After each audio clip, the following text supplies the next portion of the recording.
Hey Doris, yeah, I'm afraid not. I will have to shatter your hopes.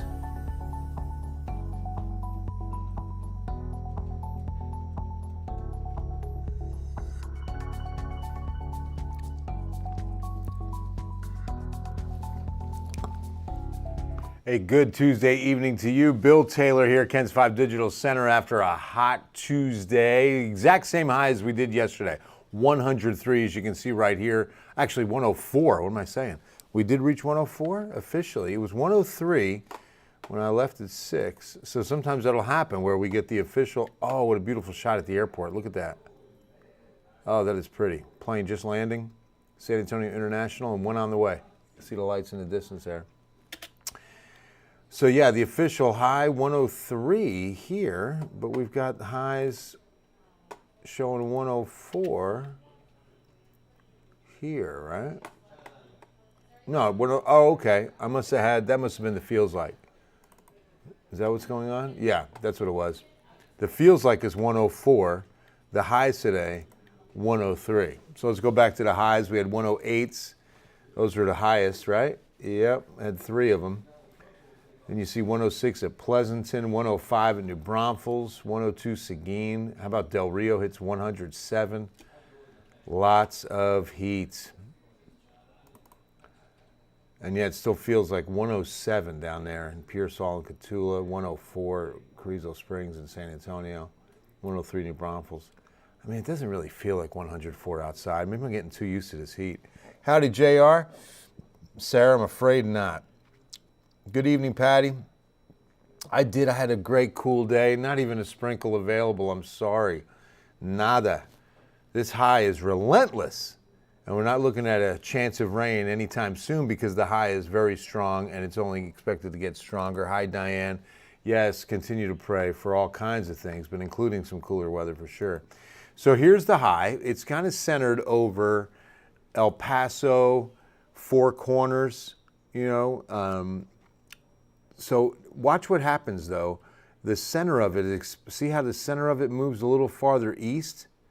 Okay, disregard the clock there, but the center of the high gets over Texas as we get into next Tuesday. That means hotter. Dry means dry. And so with the high even west of us, you see how dry we've been. Well, as it expands east next week, it not only continues to keep us dry, but as it gets centered over top of Texas, everything beneath the high gets even hotter. So that's why we're expecting higher temperatures next week than we have this week. Marianne, it's time for the rain dance. Break it out. Hey, Vanessa. Hey, Tessie. So yeah, it's only expected to get hotter next week. And look what this high does. Water vapor shows you the amount of water vapor in the atmosphere as a satellite image, right? Well, in this case, it's the lack of water vapor image. Look at how much dry air. In the mid and upper levels, this high is just dominating the U.S. And so with the high in control, here's the 7-day rain forecast. I mean, this is just, that's 1/100th of an inch near Nixon and Gonzales, and that's it. For a week. That's all that's in the forecast. And even that, I mean, what, did somebody leave a faucet on over there? I mean, what is that? How can we, get one isolated shower out there? It's brutal. David, it's so hot in Phoenix that all of the petting zoos are now KFCs. That's good. Victoria, what's going on? John, God bless you and yours too. Appreciate you. Doing well. Today, Tessie, was just the molds, so I'll show you that they did go up. So if molds bother you, this was probably the culprit, because we've been light the last couple of days, but today's reading was a moderate 500. We use the word medium because moderate won't fit inside the circle, inside the ring. But the bigger issue than mold is definitely the Saharan dust. So here's a look at the Saharan dust forecast. You can look at the legend and see how much is expected to roll in. It's coming in this week. So I'm thinking, we've got some trace amounts in the air now, As we get to Wednesday and Thursday, now we're starting to see it increase. So we'll see more plumes push in from the south, covering a good portion of Texas, then Louisiana, then another plume into next week. Monday, Tuesday, Wednesday actually look a little bit thicker than this week as far as just how much moves in our direction. So it's something we're going to deal with for a while. Now, air quality hasn't been too impacted. We've been at a moderate read all day long today. I don't remember. I think yesterday was moderate or good. It definitely wasn't unhealthy. We have not seen that yet with this Saharan dust. Two of our monitors, which will be Victoria and Laredo, both reporting good, everyone else reporting moderate. Here's what to expect with the Saharan dust. Asthma sufferers, COPD, if you're a big-time allergy sufferer, you'll all be impacted. You'll feel the difference. The sunrises and sunsets with the added dust in the air, they do get vibrant. There's neat color like we just saw at the airport. Let me show you. Where was that? I mean, you'll see it. You can see it. That's a little bit of that dust in the air right there. It also will inhibit tropical development.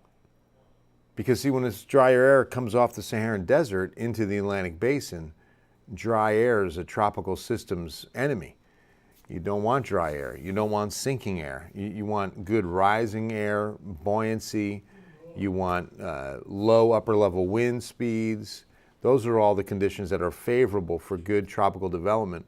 With dry air in the mix and the amount of it that's moving across the Atlantic, it'll keep tropical development at a minimum. There was a little storm. We have a new depression in the eastern Pacific that's heading west, so we're not expected to see any impact on that. Sometimes eastern Pacific storms can turn right and head up towards Mexico and send a lot of moisture up into South Texas. So it's always something to watch on the eastern Pacific storms, but the one that we see now is going to be moving west. Hey, Brian, all is good. It's been a minute. How you doing, brother? Came across this online, thought you might need a good laugh. It's so hot, Siri has to be dipped in a glass of ice water. Right? Even Siri needs relief. Timothy, can't wait for colds. Yeah, it's going to be a minute, brother. No, not really, Marty. It won't have any impact on temperatures, but with high pressure and control next week especially, that's not a good recipe because a lot of this dust will come over and, with high pressure and control, it won't leave quickly. It won't move out because the high, if it gets in underneath that high. That's really about it, guys. With the high in control, we just don't see a change in the weather forecast. Today was our 17th day, not in a row, 17th 100-degree day of the year. And I tell you, you worry about how hot it is this summer. Last summer, we had 58 100-degree days. So today was our 17th. So keep in mind that we had like 2 full months of 100-degree heat last summer. Shake and bake. What's up, Philip? Good to see you, my man. So you see it. There it is. A whole lot of bacon. I don't know about any shaking. I love the bacon. But not this kind of bacon. You know what kind of bacon I'm talking about. That's the thing. Can we say turkey bacon? Here's a debate for you. I don't think you can. You can say turkey strips, but turkey's not bacon. So why do you call it, if you call it turkey bacon, that's almost blasphemous. I like bacon. My soul tells me to. Say again? My soul tells me to. Your soul says the same thing? Yeah. That's bacon. Turkey strips. I don't mind turkey bacon. It's not bad. But it's not bacon. Think about it. So the good news, a little wind in the evening and nighttime hours will help because it really takes a while when we get this hot to cool off. It takes a minute. It can be, Salvador. It really can be. But here's the good news is if we get El Nino to kick in August, September, like we're hoping, we could see, or we should see, more rain across the southern U.S. It might not come in the form of tropical systems because El Nino normally slows down the tropics. But we're expecting a good amount of precipitation across the southern United States. That's a typical El Nino setup. So if that happens, it'll keep temperatures a little bit cooler. Bubba's 33, turkey and bacon. Oh, okay. Wow, a turkey and bacon sandwich. That's pretty good. Yeah, I like putting bacon on a good turkey sandwich. Absolutely. 100th day of 100 in Catula. Hey, Hanak. Good stat there, my brother. Is that confirmed? 100th? There's no way. Oh, George, I'm so sorry. AC is out. Laredo tends to be the hottest city in the region, highest 115, tied with Del Rio last month. Is it getting that hot again along the Rio Grande those next couple weeks? It can, yes. Heat wave, agree with your forecast. Yeah, that's right. I heard about heat wave Burler down there. You know, I bet it feels like it, though. Thanks for the update. Oh, you're welcome, Marty. Appreciate you, brother. Christine, right? Absolutely, waiting on it. It's going to be a while. As you can see, the heat is here. So I'll leave you with this. No big changes in the 7-day forecast. Just some windy evenings to help us out. But please remember Project Cool. It's so important for you to be a part of this because Project Cool is when we have you deliver box fans to any San Antonio Fire Department, and then we will get the fans to those who are in need. You can definitely call 211. In fact, George, I just saw that your AC went out. Please call the United Way helpline. They might be able to get you a fan. The hours at the Guadalupe Community Center, if you're over 60 or disabled, you can swing by and pick up a fan between 8:30 and 5. And that's at 1801 Cesar Chavez Boulevard, right across the street from Lanier High School. But please, if you're okay, you know your AC is in good shape and you're good, go buy a box fan and drop it off at the San Antonio Fire Department. And we could definitely use your help. I sold my vacuum the other day. All it was doing was collecting dust. I know, right, Dave? Yeah, exactly. All right, guys. I love you all. I hope you have a wonderful evening and an even better Wednesday. We'll see you at 10.